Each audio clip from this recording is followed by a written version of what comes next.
Now let's dive deep into this big LGBTQ story for today. I'm Rex Rogosh, and let's queer up politics. Trump picks out lesbian Tammy Bruce for UN role. But is it really a step up?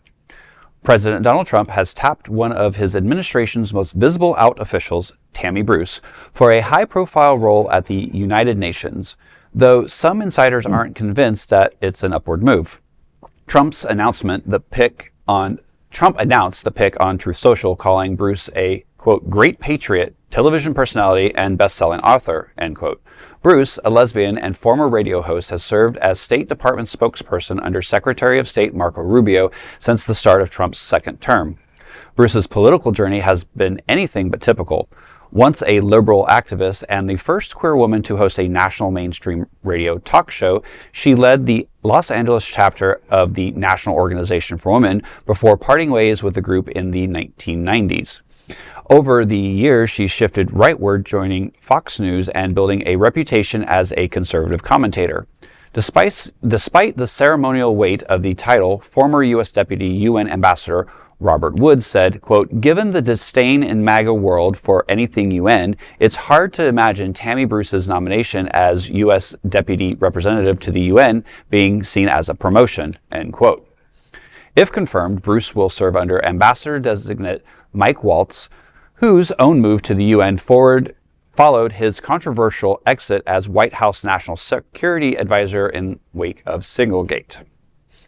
Like, it's hard for me to even talk about some of this stuff because it's all asinine. It's completely asinine. I can provide an explanation right away. Tammy Bruce, Richard Grenell, all these LGBTQ people who are out front in administration, they're all window dressing. Richard Grenell is not heading the Kennedy Center, which is a nothing job when it comes to politics. They're dust. And Tammy, and putting Tammy in UN, which MAGA world hated. They want to get out of the UN anyway. It's just tokenism, and because when our community criticized the administration for basically anti-LGBTQ policies, the White House can point out, see, we have gay people in our administration, except they do nothing. They're self-hating gays. Jobs. Exactly. But people who are low information, uneducated, they're going to be like, oh, see, you have a lesbian and a gay, so why are you complaining? Well, but let's be queer.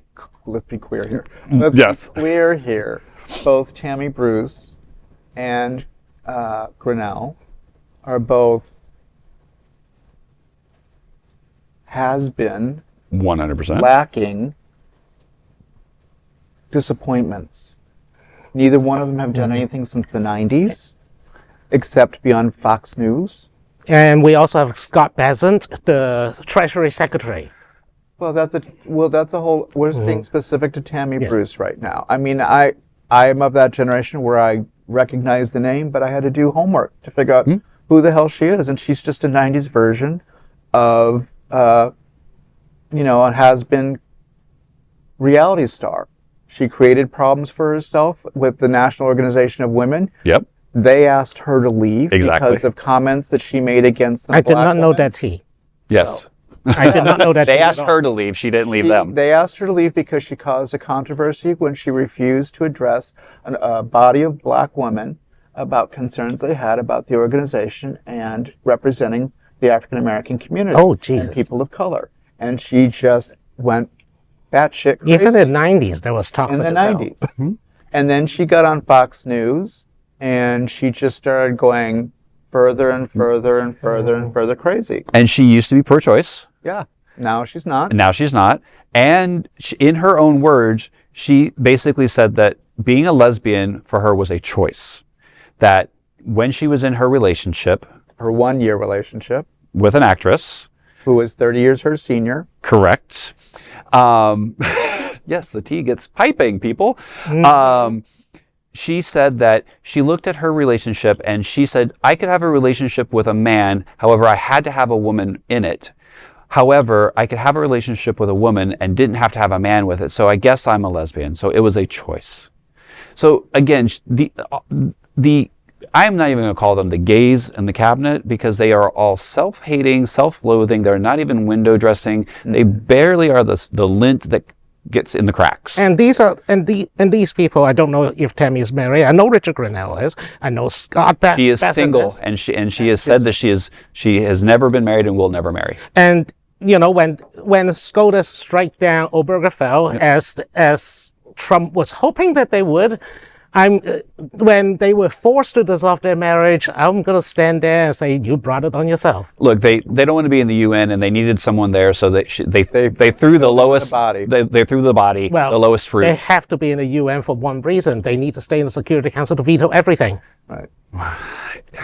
So this story is just very disappointing on so many different levels, and all we're doing is we're talking about somebody who should have no position of. She shouldn't be in government power. None of them. Period. None of them should. Her claim to fame to this point is nothing more than she was a has-been on Fox News. So basically, we were watching the Fox rendition of the political party. So every day is a show is basically what we're watching.